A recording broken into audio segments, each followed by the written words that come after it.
ایک بزرگ تھے، یہ نہر کنارے وضو کر رہے تھے، تو کئی دنوں کے فاقے تھے. کیا دیکھا کہ پانی کی سطح پر بہتا ہوا ایک خوش نما سیب آیا، تو اشتہا غالب ہوئی، اس کو پکڑا اور کھا لیا. جب کھا چکے تو پھر خیال آیا یہ تو میرا تھا ہی نہیں، یہ تو مال لقطہ تھا، تو میں نے اس کو کھا لیا. اب اس کا مالک کیسے ملے؟ جس سمت سے پانی آ رہا تھا اس سمت سفر شروع کر دیا.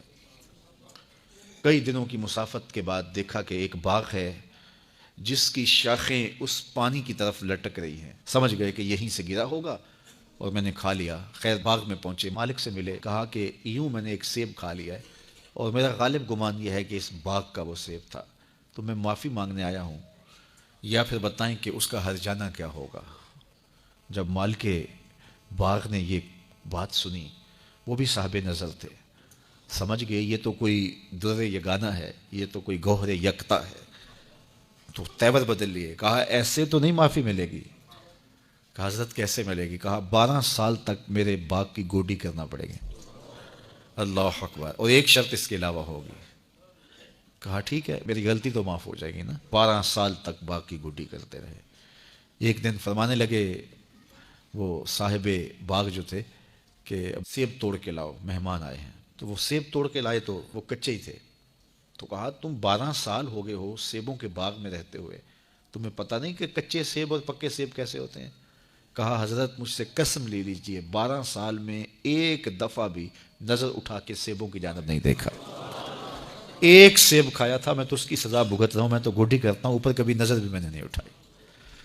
سینے سے لگا لیا. کہا ایک شرط تمہاری پوری ہو گئی، اب دوسری شرط ہے کہ میری ایک بیٹی ہے جو آنکھوں سے نابینا ہے، کانوں سے بہری ہے، بول سکتی نہیں، اور وہ اپاہج بھی ہے، چل بھی نہیں سکتی. اس سے تمہارا نکاح کرنا چاہوں گا، اگر تمہیں قبول ہے تو معافی ہو جائے گی. کہا ٹھیک ہے جی قبول ہے، میرا گناہ معاف ہو جائے، میں زندگی کاٹ لوں گا، کوئی بات نہیں ہے. خیر نکاح ہو گیا. کہا کہ یہ کمرہ ہے، یہاں آپ کی زوجہ آپ کی منتظر ہے. جب وہاں گئے تو ایک خوبرو دوشیزہ منتظر تھی. تو فوراً پلٹے کہ میں غلطی سے کسی اور کمرے میں آ گیا ہوں. پلٹتے ہوئے دروازے کی چوگاٹ سے سر پھٹ گیا، خون بہنے لگا. جب باہر آئے تو صحن میں پہنچے تو وہ بزرگ وہاں تھے. کہا کیا ہوا؟ کہا حضرت ایک غلطی کی سزا اتنی کاٹی، اب کہیں دوسری غلطی نہ ہو جائے. وہ تو کوئی اور ہے خاتون. کہا وہی تمہاری زوجہ ہے. تو میں بتاؤں کہ وہ بہری کیوں ہے؟ آج تک اس نے غیر محرم کی آواز نہیں سنی.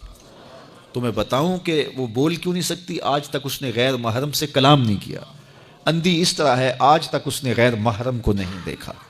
اور اپاہج اس طرح ہے، چل کے کبھی گھر کی دہلیز سے گئی نہیں ہے.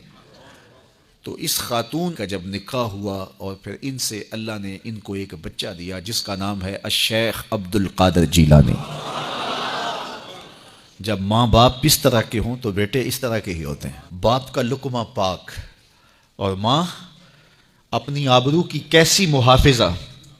پھر در یگانہ اور گوہر یکتا جو پیدا ہوتا ہے وہ دین کی احیاء کرنے والا ہے، دین کی مردہ قدروں کو نئی زندگی دینے والا ہے.